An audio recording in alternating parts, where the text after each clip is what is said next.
Assalamu alaikum warahmatullahi wabarakatuh. Thank you very much for this invitation, and I'm happy and delighted to be with you today. And as mentioned, I'll speak about the role France is playing in the whitewashing strategy of the Saudi regime. So as we remember, maybe a year ago, Emmanuel Macron was the first European and Western leader to break the unofficial diplomatic ban implemented against Mohammed bin Salman. And this diplomatic ban was done by the international committee following the assassination, of course, of the Saudi journalist Jamal Khashoggi in October 2018. And he broke this ban by shaking hands and meeting with MBS during a diplomatic in December 2021. At Macron defended himself by saying that it was necessary to talk to Saudi Arabia because it's the largest country in the Gulf, and to work for the stability of the region, you need to talk with them. On the other hand, he said that it doesn't not mean that we are complacent with the country, which was a direct mention to Jamal Khashoggi. But I think the truth is that France has not been the most vocal in denouncing Khashoggi assassination and the human rights situation in general in the kingdom as well. Not mentioning the ongoing war in Yemen, where Saudi Arabia is deeply involved, with the support of France too, actually. Macron waited for more than 2 months to take a position on the dreadful event and to impose sanction on the member of the Saudi kill team. He even said that Germany's decision to suspend arms transfer to Saudi Arabia following Khashoggi murder was pure demagogy, probably because he knew that this decision will complicate France's own arms exportation to Saudi Arabia, as many components of French manufactured military equipments are produced in Germany.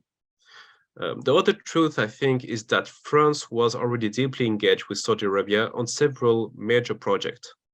It were launched under France's previous president, François Hollande, especially from 2015.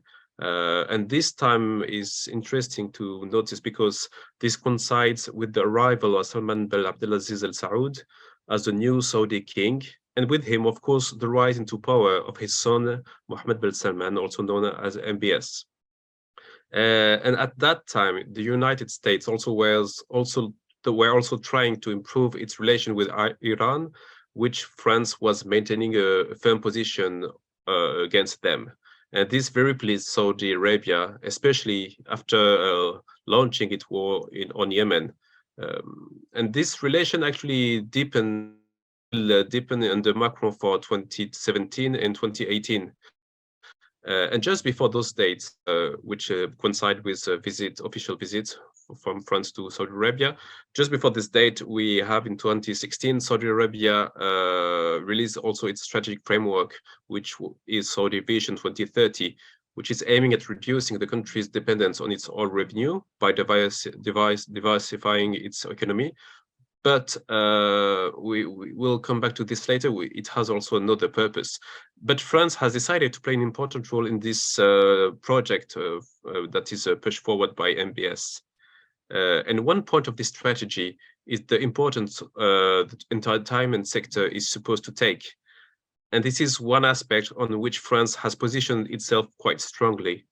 However, this pillar is also a massive whitewashing strategy of the regime, to which the French government is very aware and willing to serve this purpose. In 2018, France signed an important agreement with the Saudi government to support the touristic and cultural development of Al Aula region. And this 10-long-year agreement with a dedicated office, Afalula, which is run directly by the French authorities. So this office oversees the project implementation as a whole. And Saudi Arabia has used its potential touristic attractiveness to display itself as a country open to the world, allowing a touristic visa for the first time and sponsoring many foreign influencers to visit and share their trips on social network. But this was an obvious counter-narrative to the human rights situation that tends to make the headline in the Western media. Touristic and cultural partnerships, French companies are getting many contracts, for the accommodation for the development of museums. So there's a different way the French companies are getting involved into this. And the total amount, actually, the value of French arm exportation to Saudi Arabia at some point. So in a nutshell, we can say that France is a key actor in revamping Saudi Arabia as the new high-end touristic international El Dorado, which is a very nice narrative when you want to wash up your own blood you have on the hand. And another other aspect of the entertainment whitewashing strategy, if I can say so, it's precisely the sports washing strategy that is also very important. And in 2020, the Rally Dakar motor race, managed by the French Amaury Sport Organization, sets foot on Saudi soil.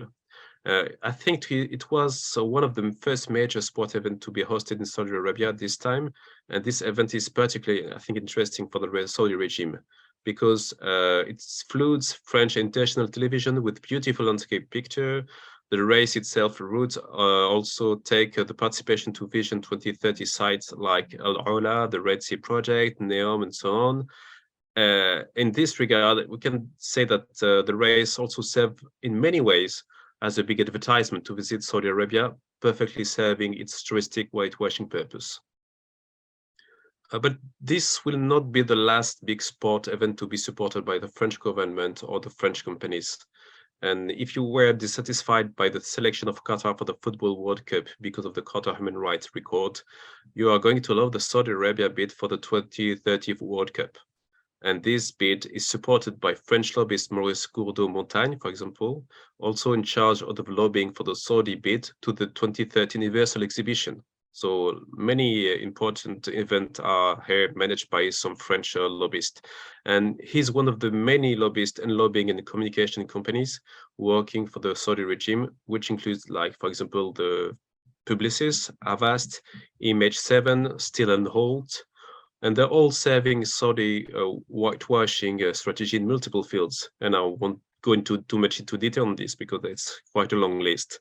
And one lobbyist in particular is very active in Saudi Arabia, and it's Richard Atias, who's chairing the Future Investment Initiative Institute, which organizes every year the Future Investment Initiative, which is called also the Davos in the Desert. And this has been in place since 2017.